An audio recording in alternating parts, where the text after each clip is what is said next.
guys, presenting our very own bridal shower gift!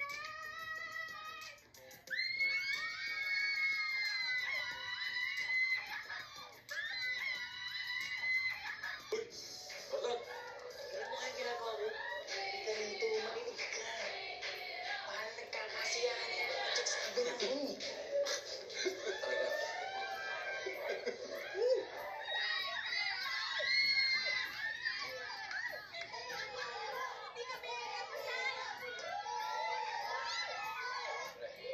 Ang gusto ko malaman kung ano nangyayari dyan sa kabila. Bakit parang kinikilig at saka kinukuryente yung mga chikas, oh? Feeling ko siniswerte talaga sila.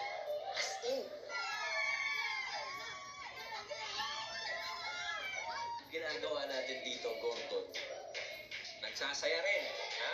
Nandito tayo kasi hindi nga natin sila kilala. Pwes, magpapakinala tayo. Pero seryoso ka talaga. Oo naman, di ba binata ka na?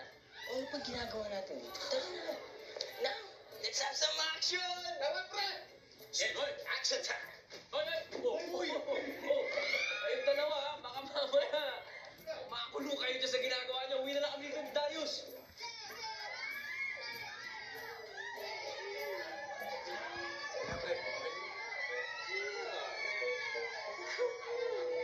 Kuya ka dyan sa pakipo yung bagang mo dyan. Ay, di niya mo to. Bilisan mo na. Huwag ka ng ano.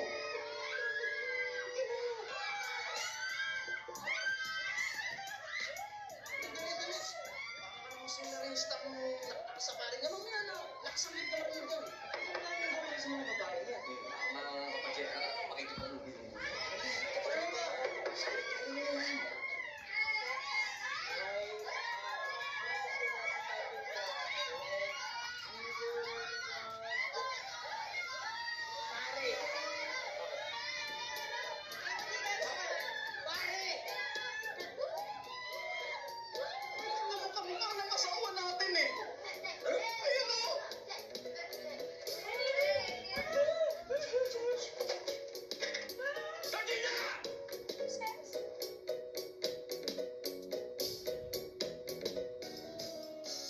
Cecilia Murillo, galit ka ba sa akin?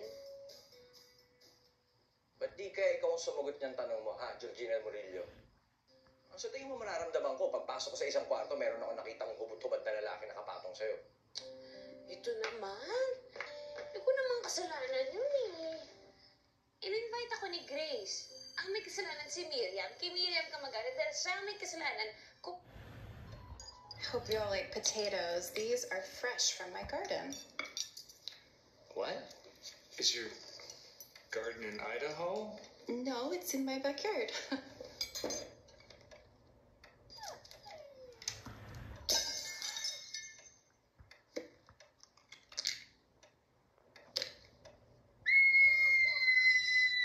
Don't let this happen to you. Always look for the Grown in Idaho seal.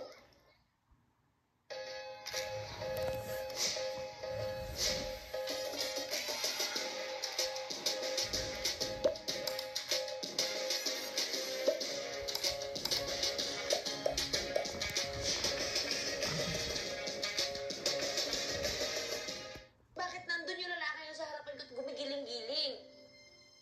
O, hindi nga ikaw may pakana, pero enjoy na enjoy ka naman. Di ah. Hindi, ah.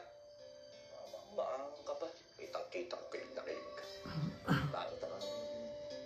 Sis, huwag ka nang magalit. Isipin na lang natin na at least bati na si Ronnie at si Grace dahil sa nangyari kanina. Eh kasi naman nakakatawa ka naman magwala, yan tuloy. At least bati na yung mag-asawa.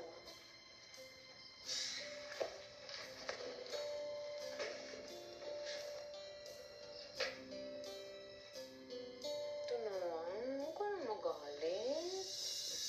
Bati na tayo.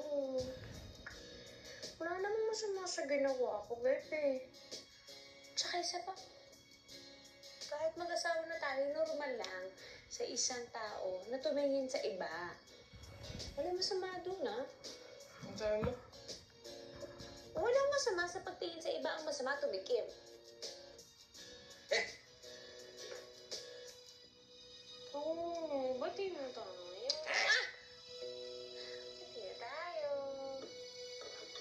Bati na tayo.